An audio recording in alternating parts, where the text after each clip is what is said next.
Muchísimas gracias, Juan Ramón. Buenas tardes y encantado de estar una vez más por aquí. Primera ocasión de disfrutar de este edificio y, aunque sea la carrera, intentando aportar algo a unas jornadas que creo que tienen mucho sentido plantear alrededor de esa cuestión que tanto espacio mediático está ocupando últimamente como la de los refugiados. Si vamos directamente entrando en materia y contando con que luego haya tiempo para ir a detalles y a matices, creo que son necesarios algunos datos, primero, para contextualizar la realidad que hemos ido definiendo como crisis de los refugiados. Algunos números, intentando no complicar la tarde, pero creo que necesarios en todo caso.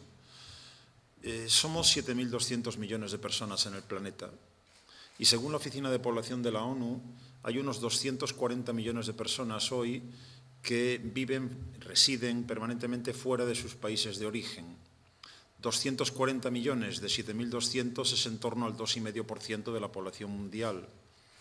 Y ahí estamos incluyendo a todos los migrantes, por lo tanto, tanto refugiados como emigrantes de naturaleza socioeconómica.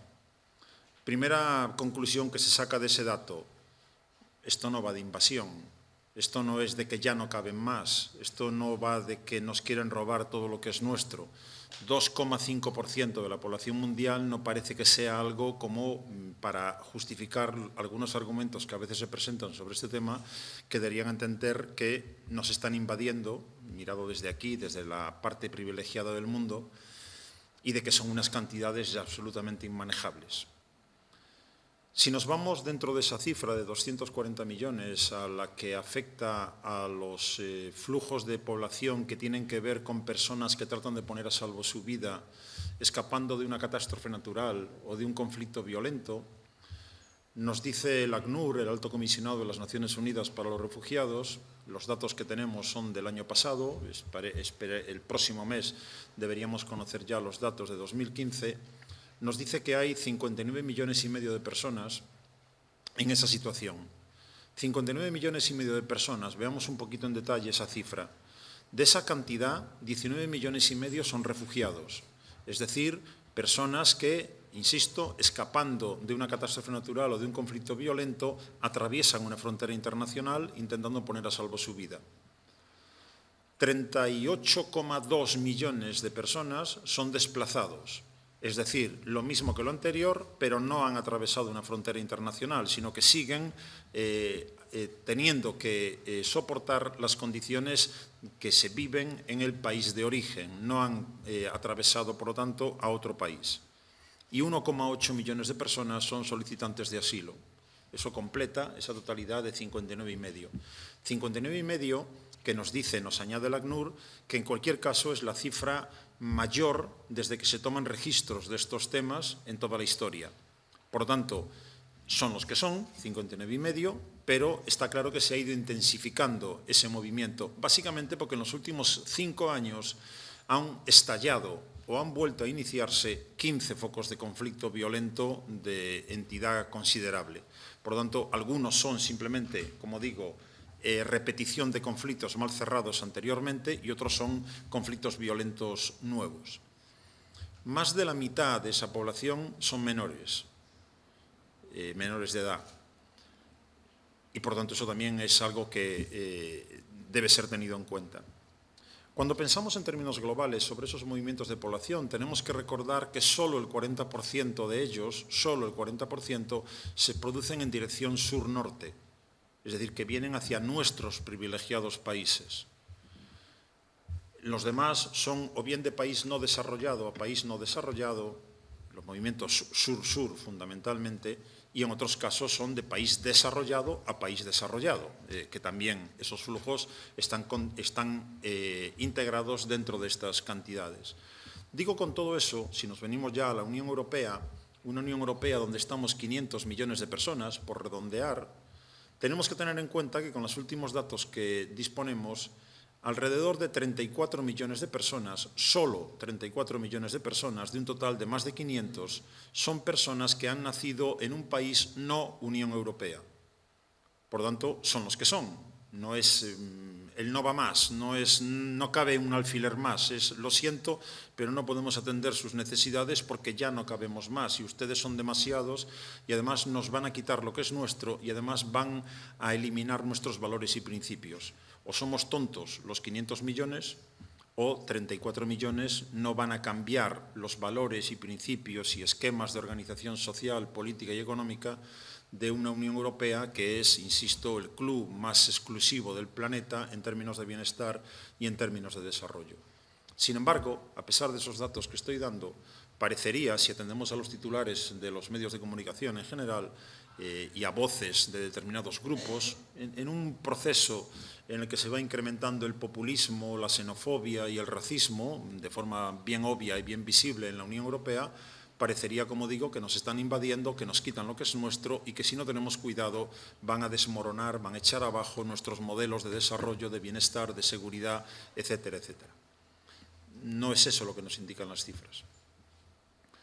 Cuando, más allá de esas cifras, de esa realidad que nos plantea que hoy ya hay, por lo tanto, personas que ya están dentro de nuestro territorio, lo estoy analizando obviamente desde aquí, desde España y por lo tanto también desde la Unión Europea, personas que ya están dentro de nuestro territorio, personas que están a nuestras puertas y que quieren llegar y entrar en ese territorio, que equivocadamente siguen viendo todavía como un paraíso en el que van a resolver todos sus problemas y que en tercer lugar nos debe hacer pensar también en las personas que están en esos países de emisión, tendremos que ver en qué medida, por un lado, analizando causas y por otro lado, consecuencias, en qué medida estamos respondiendo de manera adecuada a ese fenómeno que corresponde básicamente a un mundo globalizado.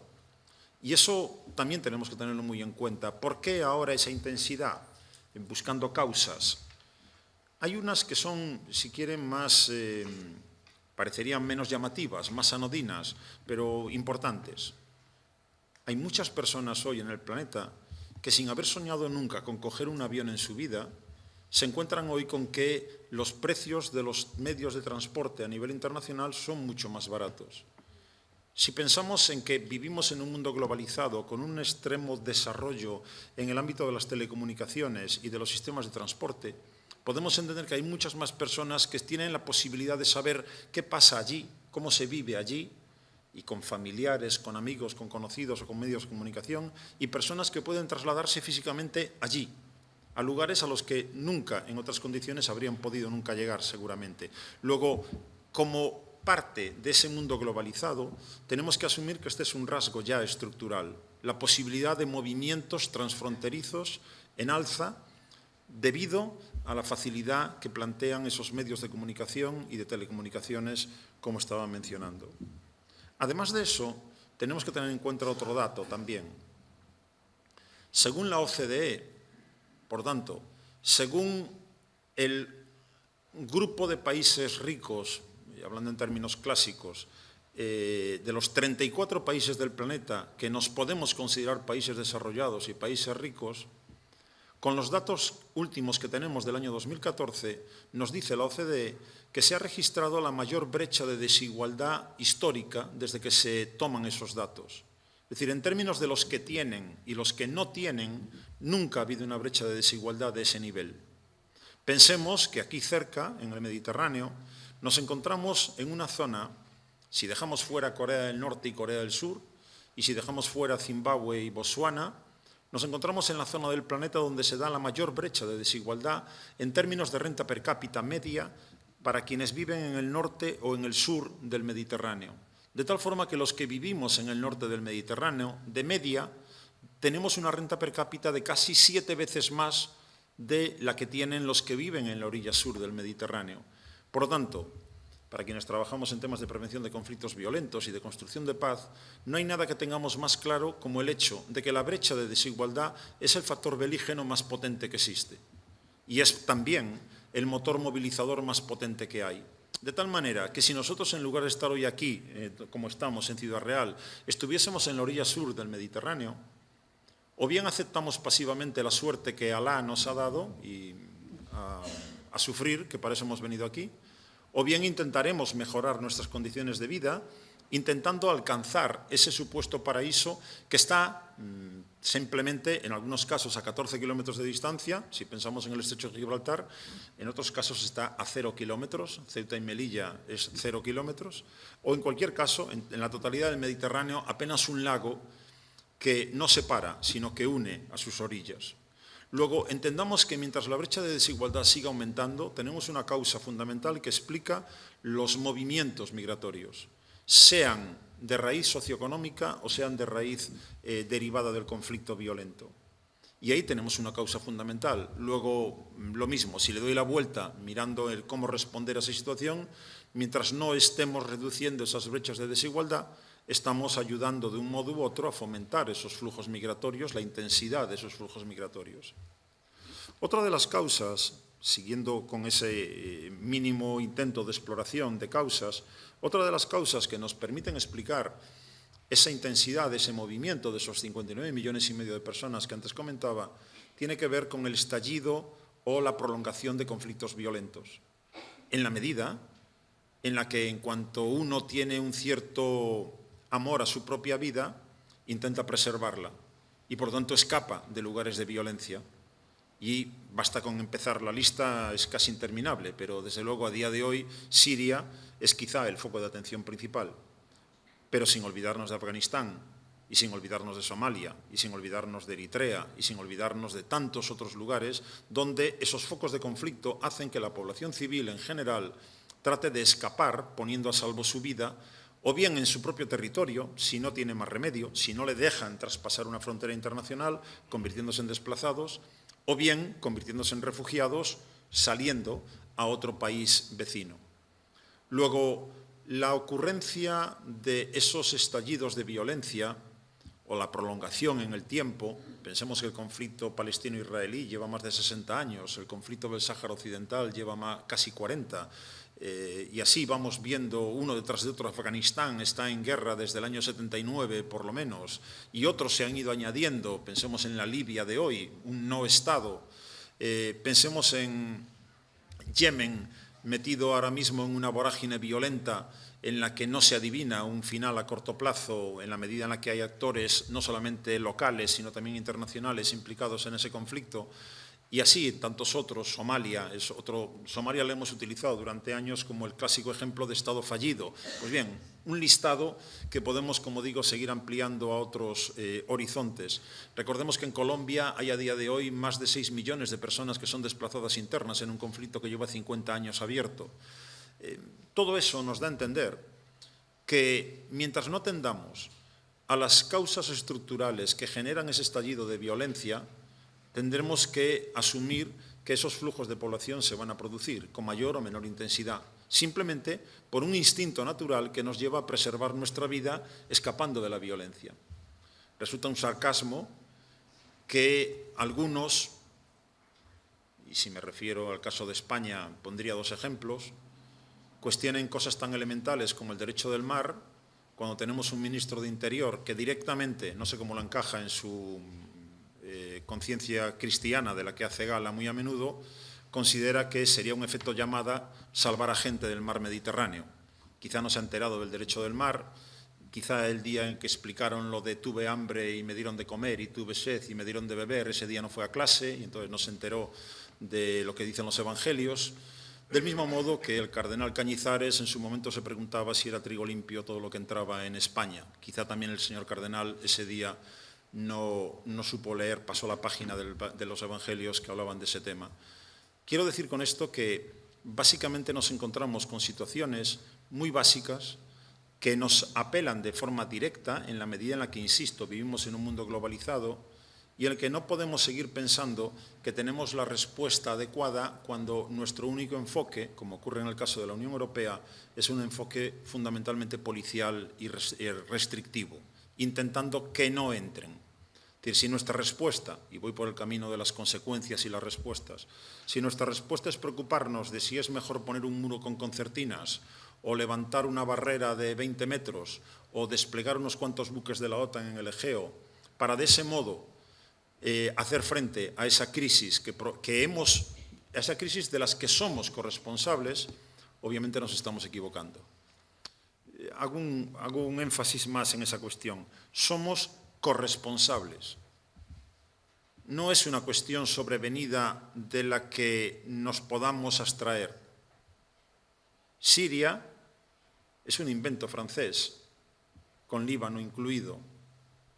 Kuwait es un invento británico. Jordania es un invento británico. Y todo el mundo árabe-musulmán en general, que encaja dentro de esta visión que trato de plantear sobre esas crisis de refugiados, es el resultado de decisiones europeas a las que luego sigue la hegemonía estadounidense, creando unos estados artificiales que obligan a vivir juntos a comunidades que no quieren vivir juntas y que por lo tanto generan una debilidad y una inestabilidad estructural que deriva en muchas ocasiones en estallidos de violencia. Estallidos de violencia que no tenemos tampoco ningún problema en alimentar a través de una potente industria de armamento. Francia ahora mismo se está poniendo las botas, igual que Estados Unidos, vendiendo a los regímenes de la zona.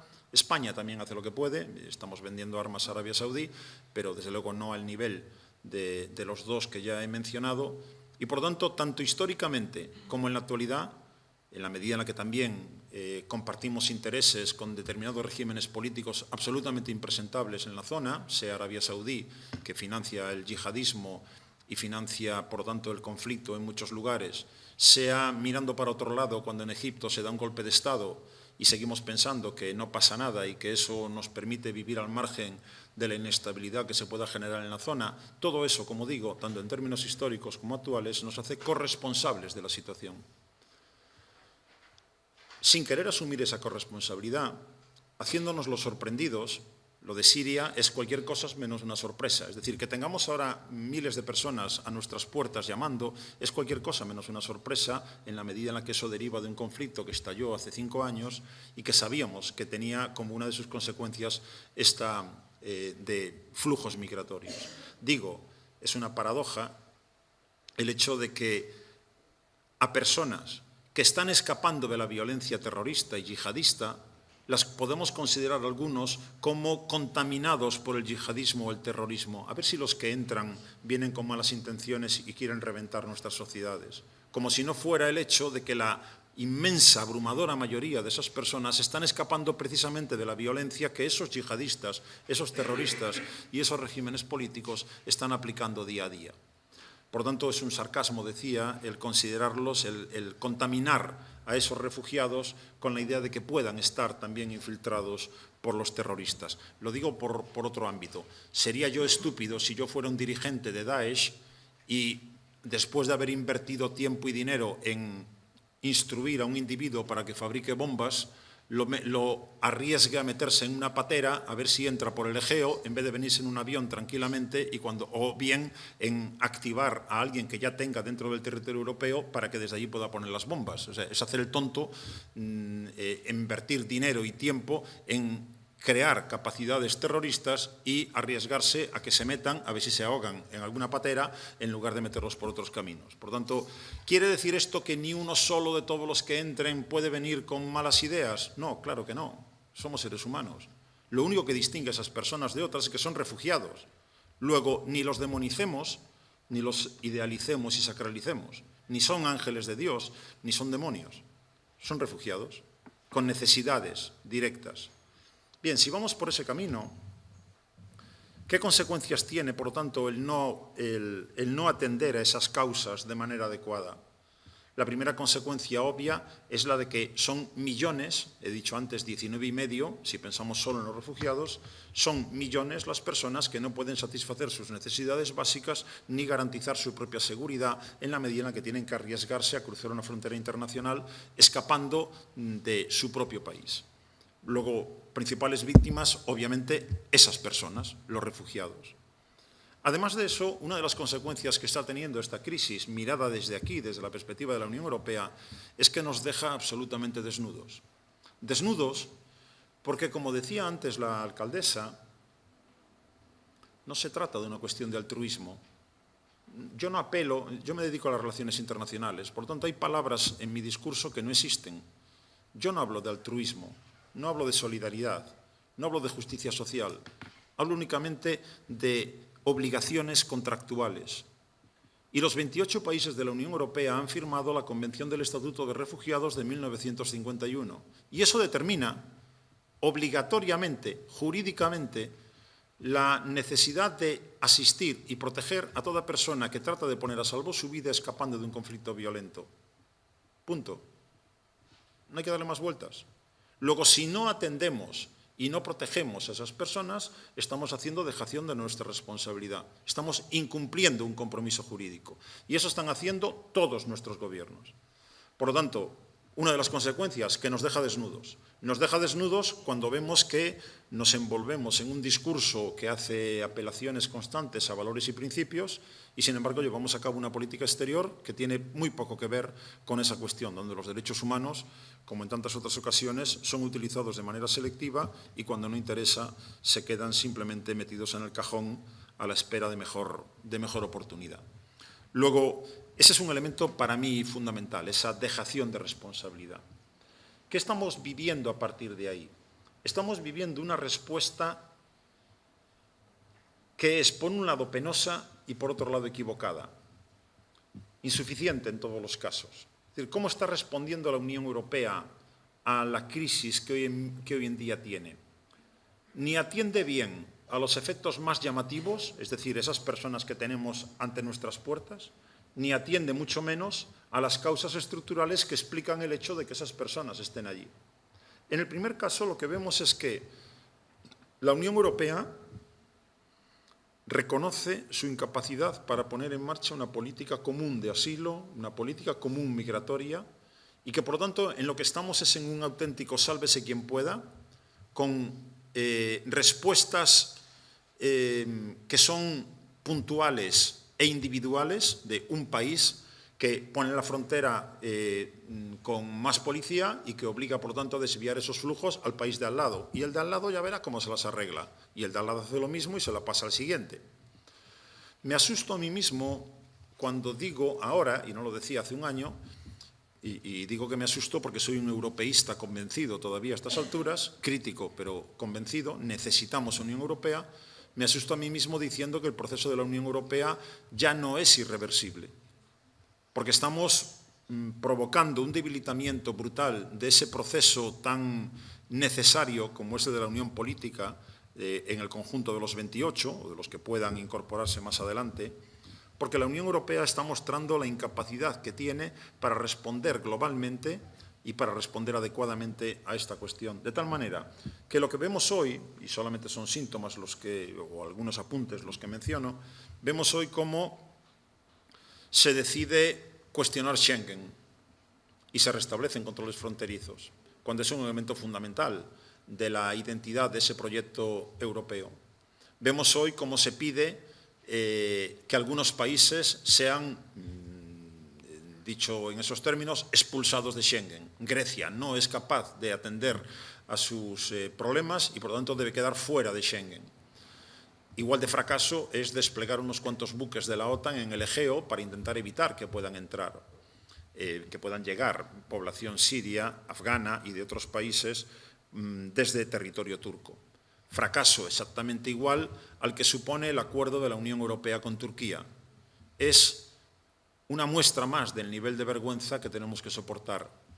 Porque la Unión Europea se ha preocupado, con el liderazgo de Alemania, de establecer, por un lado, a ver si conseguimos incrementar los fondos para pagar por los servicios prestados que nos hacen otros.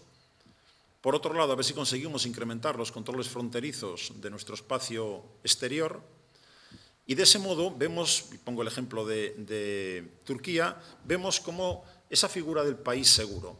La idea es, vamos a crear un listado de países seguros. País seguro quiere decir que de allí no me pueden venir refugiados, porque nadie los va a perseguir por ninguna razón, son países seguros. Y países seguros quiere decir, los que hayan entrado irregularmente en territorio de la Unión Europea pueden ser devueltos a ese país, porque es un país seguro, que va a tratar bien a los refugiados. Miremos el caso de Unión Europea con Turquía. ¿Es Turquía un país seguro hoy? Evidentemente no. En ninguno de los conceptos que he mencionado hasta ahora. Porque Turquía, que ha firmado el Estatuto de 1951, lo ha hecho con una nota al pie de página que dice solo para los refugiados europeos. ¿Y de cómo que refugiados europeos? Refugiados europeos tenía sentido en el año 51, veníamos de la Segunda Guerra Mundial, pero hoy no hay refugiados europeos. Pero los otros, ya se sabe de principio que Turquía no les va a dar estatuto de refugiados. Lo que ha hecho Turquía es añadir, pero por pura voluntad propia y por tanto no es una obligación de la misma medida, que a los que vengan de Siria, bueno, pues algo les hará, no estatutos de refugiado con todas las garantías que supone el estatuto. Y por otro lado, bien sabemos que Turquía ha estado disparando directamente a refugiados sirios en su propia frontera. ¿Ese es un país seguro? Da igual, necesitamos a alguien que nos alivie el problema. Por lo tanto, estamos dispuestos a pagarle 3.000 millones de euros a Turquía, más otros 3.000 a partir de 2018. Estamos dispuestos ahora, el próximo mes, a liberar a los ciudadanos turcos para que puedan entrar en el espacio Schengen sin visado, cosa que por otro lado ya se debería haber hecho hace mucho tiempo, exigiendo determinadas condiciones, y nos hemos comprometido a abrir algunos capítulos de la adhesión, del proceso de adhesión de Turquía a la Unión Europea. Una cosa es abrir, otra cosa es cerrar. Se puede abrir un capítulo de negociación y mantenerlo abierto durante siglos. ¿Qué estoy diciendo con esto? Que le vamos a tomar el pelo a Turquía. Claro que no vamos a cumplir lo que estamos diciendo.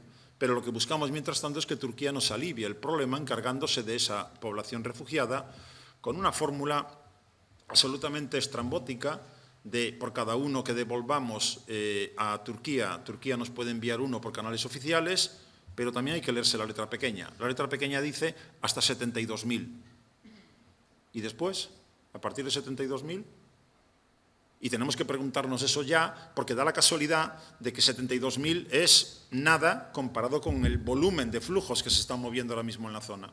Por lo tanto, ya podemos adelantar que en cuanto sean 72.001, suponiendo que se cumpliera ese acuerdo, ahí se acabó. Y los siguientes ya no van a tener esa fórmula de uno por uno. Y sin embargo, eso es lo que estamos planteando ahora como lo mejor que hemos sido capaces de poner en marcha. Añadido a eso, y termino, lo podemos traer aquí, más cerca todavía, en España. Ceuta y Melilla es un ejemplo diario. A mí, no sé si les pasa lo mismo a ustedes o no, pero cuando yo oigo a la embajadora húngara declaraciones en las que felicita a España por lo bien que lo estamos haciendo en Ceuta y Melilla, a mí hay algo que no me encaja. O sea, eso tienes que hacértelo mirar. O sea, no hay forma de que eso lo pueda ver como una buena noticia, porque lo que estamos haciendo en Ceuta y Melilla todos los días es violar derechos humanos. Y si Hungría, claro, es que es Hungría, que está en esa órbita, si Hungría toma a España como modelo, vamos mal, o van a ir peor los refugiados. En definitiva, y ya digo, termino en este punto y ojalá haya luego ocasión de darle alguna otra vuelta. Si nos quedamos solamente en ese plano, y ya comento que ese es el plano de lo más visible, de lo más llamativo, y no vamos a las causas estructurales, no vamos allí, a esos países donde las deficiencias y carencias en términos políticos, sociales y económicos producen estallidos de violencia recurrentes en los cuales estamos implicados, obviamente no vamos a poder frenar las causas que implican esos flujos de población. ¿Y qué tenemos hoy? Añadido, por lo menos para mencionarlos, añadido lo que he dicho por el Egeo, en el Mediterráneo occidental hay un ejemplo muy obvio. El hecho de que estos señores, de que Médicos Sin Fronteras esté salvando vidas en el Mediterráneo, es el reconocimiento más obvio del fracaso de la Unión Europea. Porque es una organización no gubernamental. Por muy potente que sea, ¿qué pasa? ¿Que es igual de potente que los 28 países de la Unión Europea? ¿Que es que la Unión Europea no tiene capacidad para salvar a vidas humanas en el Mediterráneo? Lo que tenemos en el Mediterráneo tuvimos la operación Mare Nostrum, octubre del 2013, después de una de las tragedias de Lampedusa. A eso la sustituyó la operación Tritón, que fue ya de menor alcance, en la medida en la que era fundamentalmente de vigilancia costera propia, para que no nos lleguen, no para salvar vidas allí en mitad del mar, y ahora estamos con la operación Sofía.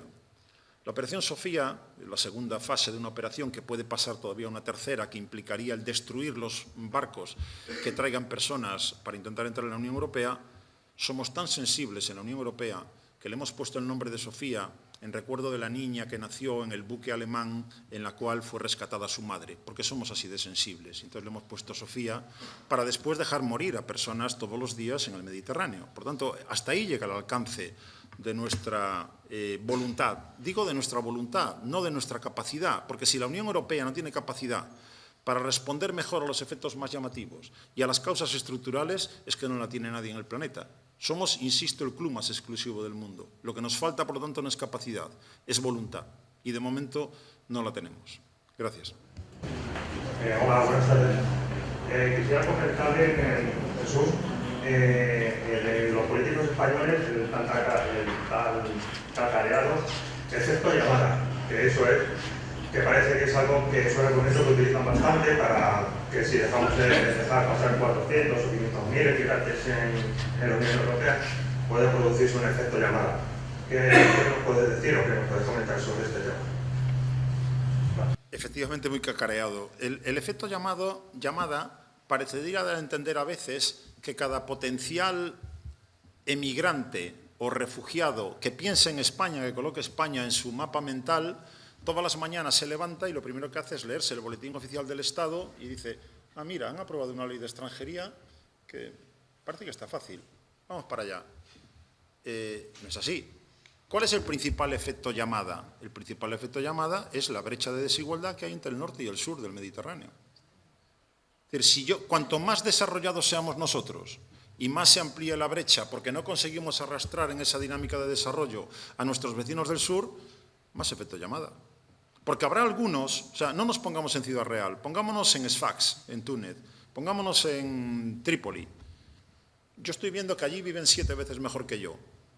¿Qué me quedo? Mirando ahí toda la vida, sabiendo que no tengo capacidad para satisfacer mis necesidades básicas, que no puedo desarrollar una vida digna para mí y para los míos hasta que me muera. ¿O trato de alcanzar algo de ese otro mundo que veo como un paraíso, ya digo, falsamente como un paraíso? Como decía, para mí eso tuvo valor, porque lo dijo siendo presidente del Gobierno.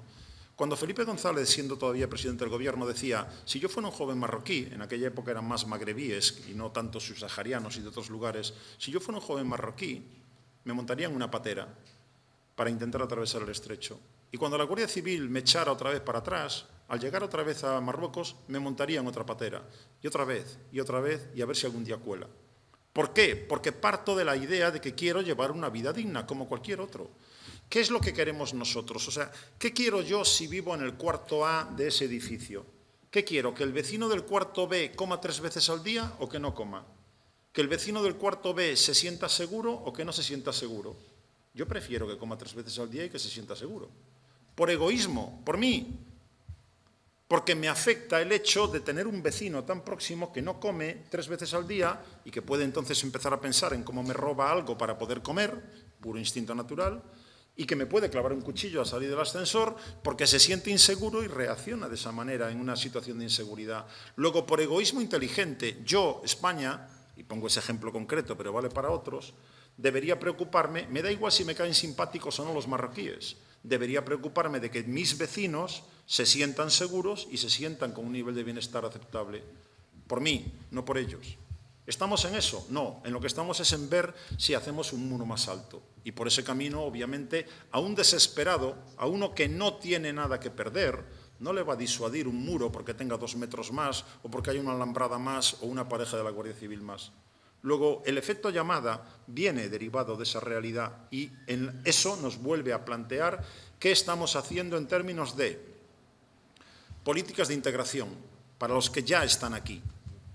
Y eso significa deberes y derechos iguales para todos.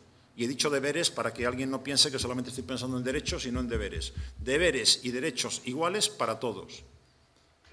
Eso significa cuestionar nuestras políticas exteriores. ¿Vamos a seguir mucho más tiempo apoyando a impresentables porque hasta ahora han jugado a nuestro juego? Y eso significa cuestionar nuestras políticas de seguridad. ¿Seguimos pensando que la seguridad es una cuestión de más medios militares y policiales desplegados? ¿O empezamos a entender algo de lo que significa seguridad humana y por lo tanto empezamos a pensar en que un individuo que coma 3 veces al día, que pueda expresarse libremente y que pueda moverse libremente, no es probable que vaya a recurrir a la violencia cada vez que tenga un problema? Luego, si no nos cuestionamos esas cuestiones, entienda que a veces si no nos cuestionamos esas realidades, evidentemente estamos otra vez condenados a vivir con un vecino que puede estar pensando en hacer las cosas de otro modo. Ese es el principal efecto llamada. Y lo demás es jugar con discursos populistas, con unos gobiernos que están atrapados actualmente, y hay que entender esa realidad, y no es España el peor sitio, pensemos en el Frente Nacional en Francia y en Alternativa para Alemania y otros, eso está atando las manos a unos gobernantes que no se atreven a plantear ninguna medida que pueda ser utilizada en términos populistas por ese tipo de grupos, como, lo veis, nos están invadiendo y nuestros gobiernos no hacen nada. Y mientras tanto, ellos van ganando espacio. Ya lo ha comentado Juan Ramón en la introducción y también lo ha comentado Jesús, pero por concretar un poco más, me refiero al pecado que está cometiendo, por ir más allá del drama de los refugiados, que está el asunto primordial, por así decirlo, tanto su drama en origen como su drama en el camino y en el destino. Por ir un poco más allá, que lo ha mencionado Juan Ramón y tú, un poco referido al pecado que está cometiendo, o al error que está cometiendo la Unión Europea, en el que probablemente debe la misma penitencia, ¿no?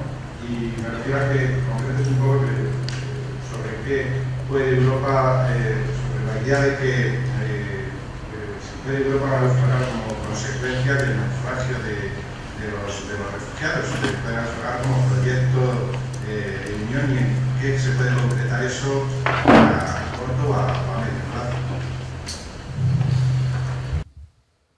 Mi planteamiento, como dije antes, como europeísta crítico convencido, yo me acerco a la Unión Europea no con entusiasmo, sino por pura necesidad.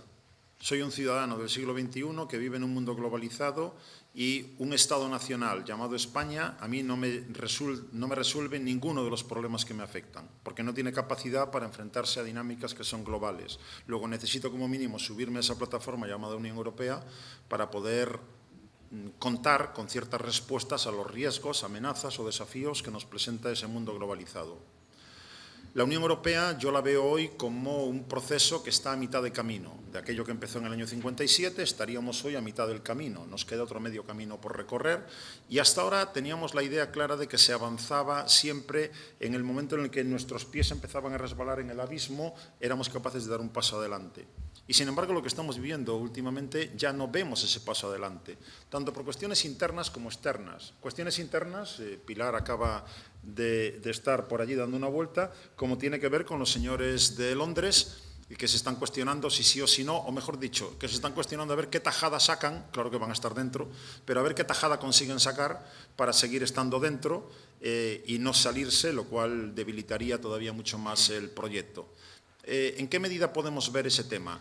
Cuando dejemos de ver esa vergonzosa escena que se produce cada 6 meses aproximadamente, cada vez que hay un Consejo Europeo, y vemos que hay 28 salas donde 28 gobernantes se dirigen a 28 grupos de periodistas de sus propios países y le cuentan lo que han sacado de ahí. Mientras la escena sea qué he sacado de ahí, es que no estamos construyendo Europa. Estamos viendo qué sacamos de Bruselas. Y luego nos sirve Bruselas para echarle la culpa de todo, evidentemente. Para eso la tenemos de espantajo. Luego, problemas internos que están debilitando el proceso por falta de capacidad de nuestros gobernantes, por falta de voluntad de nuestros gobernantes, que prefieren seguir siendo cabezas de ratón en lugar de colas de león. Y, por tanto, cada uno en su, si lo digo coloquialmente, su chiringuito nacional, siendo presidentes de tal gobierno, aunque ese gobierno sea cada vez más irrelevante. Pero también por cuestiones externas, y ahí destacaría esas dos. Una, nuestra respuesta a la crisis de los refugiados, y la otra, nuestra respuesta al terrorismo yihadista. Porque volvemos a ver ahí la falta de voluntad para poner en común medios para responder a una amenaza que nos afecta a todos. Por lo tanto, de momento no veo que haya empuje suficiente dentro de los 28, lo cual nos puede llevar a cuestionar incluso si deberíamos haber sido 28 o no. Recordemos que estamos en un club hecho para 6, o sea, con reglas de juego de 6 y somos 28. Por lo tanto, la ampliación de la Unión Europea sin haber reformado el modelo tiene, entre otras consecuencias, el debilitamiento del modelo. Entre europeístas, atlantistas, neutrales, y todo eso nos debilita. Por lo tanto, estamos mal en una situación en la que no veo ese golpe que nos saque de ese borde del abismo en el que nos hemos ido situando. Y aunque no soy muy proclive a apostar por liderazgos, de vez en cuando no viene mal un poquito de liderazgo. ¿Dónde está el...? O sea, no me quiero poner muy arriba, no me quiero poner en De Gasperi y compañía. ¿Dónde está el Helmut Kohl de hoy? ¿Dónde está el Felipe González de hoy? ¿Dónde está el François Mitterrand de hoy? Es decir, estadistas nacionales que entendieron por fin lo que he dicho, que desde la plataforma nacional no se arregla nada. Pues no lo veo, no lo encuentro. Buenas tardes, muchas gracias a Jesús. Solo quería aclarar una cosa del tema de los países que están en el Medio Oriente. En el año 1920 no había ni Siria, ni Líbano, ni Irak, ni Jordania, ni nada. Era todo en el Imperio Otomano. Lo que pasa, la política inglesa y francesa querían repartir la tarta. Entonces lo que hicieron exactamente, hacer una broma, pero cogieron una regla y los partieron en el medio. Lo podéis ver también en el mapa. La zona sur, que cae Irak y Jordania, era la tarta inglesa, y el norte era la francesa, Siria y Líbano. Con lo cual todos los problemas que están pasando en estos momentos es por la política de hace 100 años. Unos de los afectados de este acuerdo Sykes-Picot son los kurdos. Los kurdos se han quedado sin país, no tenemos espacio. Yo he vivido en muchos países, pero no tengo un país donde volver realmente. Tengo mi hogar, tengo mi tierra, tengo mis olivos, pero no tengo mi pasaporte ni mis derechos. No quiero hablar tanto de eso porque podemos tirar aquí 3 o 4 días. Quería hablar, simplemente no voy a hablar de los problemas de Siria, sino de las soluciones que se puede dar. La crisis que hay actualmente, el tema de los refugiados, bueno, la gente quiere pararlo de alguna forma. Yo tengo algunas soluciones para pararlo. Lo primero que se puede hacer es hacer no fly zone, para empezar, que dejen de bombardear a los civiles. La segunda cosa es apoyar a las zonas más estables, como las zonas kurdas, que realmente mi familia está ahí y no están muriendo de hambre realmente, están bien. La tercera cosa, parar el terrorismo indirecto de Europa. Europa prácticamente forma parte del terrorismo, no solo ISIS, mandando armas, haciendo acuerdos con un país como Turquía, donde no se respetan los derechos humanos. Les van a pagar 3.000 millones de euros, que es una barbaridad, en un país donde ahora mismo está en campaña contra los kurdos en el sureste y nadie se ha enterado, ¿verdad? Lleva tres meses votando a los kurdos, porque hay bloqueo de periodismo. No sé, parar de tener relaciones con países que apoyan al terrorismo. Digo un ejemplo, Saddam Hussein, el expresidente de Irak, el que fue ahorcado, gaseó a los kurdos y mató 5.000 personas en cuestión de minutos con armas químicas españolas. La gente no tiene la culpa, pero al final todo lo veo un interés de dinero. La guerra de Siria es un interés de todo el mundo. Les viene bien. Al principio Europa lo que quería decir, bueno, mandamos a extremistas de aquí a Europa y nos deshacemos de ellos y se mueren ahí. Pero no han pensado que puedan volver o puede fomentar nuevo yihadismo. No sé, el caso, yo al final lo veo que el tema de Siria, si el mundo se quiere ponerse de acuerdo de pararlo, lo pueden parar, porque ahora mismo se sienta Rusia y Estados Unidos juntos y se para todo. Pero creo que no hay interés en estos momentos que se pare la guerra en Siria. Gracias.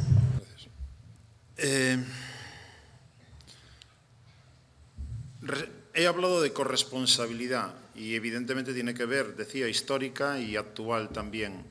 Por lo tanto, que un elemento desestabilizador estructural es la configuración territorial que franceses y británicos establecieron en el Acuerdo Sykes-Picot de 1916, no hay ninguna duda. Pero, evidentemente, tanto si queremos explicar lo que ocurrió como si queremos pensar en soluciones, no hay la explicación ni hay la solución. Son muchos los actores, con muchas agendas distintas y muchas las variables en juego, y no hay un solo actor que tenga la capacidad para controlar todas las variables y a todos los actores. Se llame Rusia, se llame Estados Unidos o quien sea. Cada uno tiene su agenda, sus aliados, sus juegos, pero no controla la totalidad del juego. La Unión Africana, la OUA, la Organización para la Unión Africana, decidió en su día, y eran igual de artificiales todas las fronteras del continente africano, decidió en su día que las fronteras no se tocaban, que la cuestión no era replantear otra vez las fronteras, porque eso era abrir una caja de Pandora que podía llevar a más violencia de la que ya había, sino que lo que había que aprender era convivir dentro de las fronteras que ya había. Luego, asumiendo el error cometido por Occidente cuando definió esas fronteras, se trata de ver si aprendemos a vivir juntos sobre bases que no sean sectarias, que no sean de fractura étnica, religiosa, de cualquier otro tipo. Por lo tanto, no se soluciona el problema con dibujar las fronteras de otra manera en Oriente Próximo y en Oriente Medio, sino aprendiendo a convivir juntos a partir de la asunción de esa decisión histórica. Y eso no ha ocurrido en el caso del mundo árabe-musulmán. Si algo define fundamentalmente ese mundo son las malas relaciones vecinales entre unos y otros. Ahí abajo tenemos a Argelia y a Marruecos, que desde el año 94 tienen las fronteras cerradas. Es una decisión entre ellos, no se hablan entre ellos, porque compiten por el liderazgo regional. Luego, el elemento, la corresponsabilidad, que no nos lleve a flagelarnos más de la cuenta. Flagelémonos, no más de la cuenta, ¿de acuerdo? Porque si no, estamos perdiendo el sentido de la realidad también.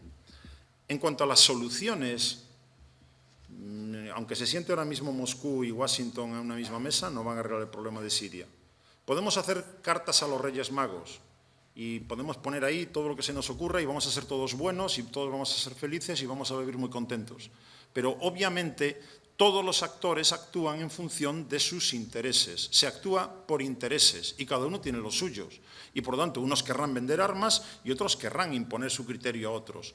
Pocas cosas hay tan claras en la región como que de ningún modo se va a permitir a los kurdos que tengan un Estado propio. Pocas cosas hay más claras que esa. O sea, ni en la Guerra Fría ni hoy ha habido un elemento tan claro que ha unido a regímenes como el iraní, el iraquí, el sirio y el turco, como decir, lo que sea, nos llevamos mal en muchas cosas, pero esto que no vaya adelante. Y de hecho, los líderes kurdos hoy, quitando Barzani, en el Kurdistán iraquí, no hay ninguno que abiertamente apueste por la independencia. Y Barzani lo que dice de vez en cuando, voy a organizar un referéndum de independencia, pero no se atreve a ponerlo en marcha, entre otras cosas porque Estados Unidos le dice no lo hagas. Y Barzani vive del apoyo de Estados Unidos. Luego, ni siquiera los kurdos, recordemos que los kurdos, el mayor pueblo del planeta sin un Estado propio, lo que caracteriza las relaciones entre los kurdos, que tienen diferentes dialectos y diferentes perspectivas de la vida, lo que caracteriza la relación intrakurda son las malas relaciones entre ellos. Malas relaciones entre ellos. O sea, no hay los kurdos, hay muchos kurdos muy distintos. Y en el caso concreto de Siria, como desgraciadamente habrá sufrido, ni siquiera con nacionalidad siria, sino que lo que ha hecho el régimen de Bashar al-Assad es, a última hora, intentar cooptarlos, dándole la nacionalidad para ver si así los alineaba a favor de sus propios planteamientos, cosa que no ha logrado y por eso tenemos ahora mismo las unidades de protección popular kurdas, sirias, como los actores combatientes más eficaces que hay. ¿Quién está apoyando esas unidades? Estados Unidos. ¿Y qué dice Turquía? Que me estás creando un problema, que yo tengo problemas con los kurdos. Si tú estás apoyando a los kurdos sirios y los kurdos sirios consiguen ya no solamente controlar la zona de Kobani, sino también todo lo que hay al este del río Éufrates y encima juntan las dos zonas, nos encontramos con una zona kurda autónoma, como mínimo autónoma, entre Siria y Turquía, y eso es una muy mala noticia, tanto para Bashar al-Assad, obviamente, como para Turquía. Luego hay interés claro en que eso no llegue a suceder. Otra cosa es que Estados Unidos coyunturalmente esté utilizando esa carne de cañón local para intentar enfrentarlos a Daesh, puesto que necesitan que alguien se enfrente cara a cara con Daesh. Pero es jugar con la gente. Así es como funciona el tema. Quería decir, para mejorar el tema del Daesh, si podrían cerrar los kurdos ya, que otros del norte Siria para que se cierre, pero no quieren cerrarlo, también. Como digo, no quieren cerrarlo porque eso significaría que unen los dos feudos que ya tienen los kurdos sirios separados, ya estarían unidos y por lo tanto dejarían a Turquía un tanto fuera de juego. Por lo tanto, no quiere Turquía que eso llegue a ocurrir y por eso está atacando directamente a las milicias kurdas sirias. Gracias, totalmente de acuerdo con todos los argumentos. Pero una cosa, hablabas antes de de derechos y obligaciones. Y de derechos y obligaciones. Sepáralo un poquito porque retumba demasiado, perdón. Hablamos de derechos y obligaciones. Y por supuesto de la necesidad de incrementar la eficacia del derecho internacional. Para eso se firman acuerdos, tratados, etcétera, etcétera. Pero hay una cosa que a mí me llama mucho la atención, siguiendo así un poco el asunto de los refugiados, es el acuerdo de Dublín. Si no me equivoco, es del año 2001, y es el acuerdo que determina que los refugiados pueden pedir que el país donde está obligado a darles el refugio, el asilo, en el primer país que pisan su calidad de refugiados. Claro, esto al final está originando situaciones perversas, como es que la inmensa mayoría de los refugiados se han ido a Turquía o a Grecia. Lo que me paro a pensar yo es por qué razón se mantiene esto, a sabiendas de que es una situación injusta, y si no será que incluso en los países, Turquía y Grecia, están haciendo negocio, repito, negocio, con esta situación, porque gracias a esto, por ejemplo, Turquía ha conseguido cobrar esos 3.000 millones de euros, que yo incluso creo que es una cantidad con la que Turquía le sobra para atender las necesidades que tiene, al menos de la manera en la que lo está haciendo. Sería conveniente denunciar la diferencia de este acuerdo de Dublín. Alemania ya lo ha hecho directamente. Es decir, Merkel ya ha dicho que Dublín ya no sirve y, por lo tanto, tenemos que darlo por superado. Tuvo sentido quizá en su día, tuvo sentido que, ¿cómo se traduce eso de que tuvo sentido? Tuvo sentido en la medida en la que, vale, tú te encargas de todo lo que te entre y a mí, Unión Europea, me da lo mismo. Tú verás cómo te las arreglas, aunque eso sature tus capacidades. Bueno, pues ya se reconoce que eso no funciona. Por lo tanto, está claro que pasaremos a otra cosa y ahora se nos anuncia que por la segunda mitad del año tendremos un nuevo régimen. Veremos si hay capacidad para aprobarlo o no en el conjunto de los 28. Luego, entiendo que eso ya tiene poco sentido. Pero ni siquiera eso explica la escasa respuesta de la Unión Europea. ¿En qué sentido lo digo? ¿Qué pasa? ¿Que no tenemos capacidad para enviar funcionarios y policías a Grecia y que se puedan gestionar más rápidamente esos papeles? Más aún, en su origen, yo podía pedir asilo en el consulado de mi país, ir, por ejemplo, al consulado de Francia o de España en Siria y pedir allí refugio. Sin embargo, hoy no me dejan hacerlo. Tengo que físicamente estar en ese territorio, con lo cual estamos condenando a esa gente a pasar por todo ese tránsito absolutamente trágico y penoso. Luego está claro que no es una cuestión de falta de capacidades, sino de falta de voluntad. Pongámosle cifras otra vez. Vivimos el año pasado una vergonzosa subasta dentro de la Unión Europea que determinó, primero en mayo, 40.000 y luego en septiembre, octubre, 120.000, que íbamos, los 28, a dar estatuto de refugiado a 160.000 personas. 160.000 personas que otra vez, en boca de grupos populistas y xenófobos, era, esto ya es el no va más. Si aquí no cabe nadie más, ¿cómo nos van a meter 160.000? Recordemos, 160.000 son el 0,024% de la población de la Unión Europea. Lo digo porque cuando critiquemos a Turquía, que hay que criticarla, no olvidemos que Turquía tiene 2,5 millones de refugiados que se ha estado comiendo ella sola con sus propios medios porque la Unión Europea no ha puesto prácticamente un euro. Por lo tanto, Turquía ha estado asumiendo como país vecino la carga que supone para esa economía 78 millones de personas, 2,5 millones de refugiados, 500 millones de personas, 160.000 que no hemos cumplido. En España hemos acabado el año pasado, de los 17.680 que nos tocaban en esa vergonzosa subasta, hemos recibido 18. ¿Qué pasa? ¿Que no tenemos capacidad burocrática para gestionar esos papeles más rápido? ¿O es que no queremos que vengan? Y digo España y digo el resto. Llevamos de los 160.000 en la totalidad de la Unión Europea, hemos recibido, no llegan a 800. 800. Y mientras tanto siguen entrando por 100.000, por muchos otros caminos. Luego, no descarguemos la culpa solamente en Turquía. Líbano, que no tiene precisamente el nivel de desarrollo que tiene la Unión Europea, es un país en el cual una de cada cuatro personas, cuenten los que estamos aquí, hagan las cuentas, una de cada 4 personas es refugiada. Líbano. ¿Y con qué lo está aguantando? Con sus capacidades absolutamente saturadas a estas alturas. Luego, desde esa perspectiva, tenemos que entender que criticar, por ejemplo, a lo de Turquía, insisto, hay que hacerlo, pero sin perder la perspectiva. Luego, Dublín, démoslo ya por eliminado. Y lo que nos queda por ver es si a lo que vamos es a un planteamiento todavía más restrictivo, que es lo que me temo, o un planteamiento más generoso. Generoso en un sentido de respuesta positiva, no de generosidad de ningún tipo, sino de cumplimiento de obligaciones. Pero me extrañaría. una última... No, pasa. Bueno, pues entonces, pues nada, de nuevo, muchas gracias, Jesús. Un aplauso. Gracias.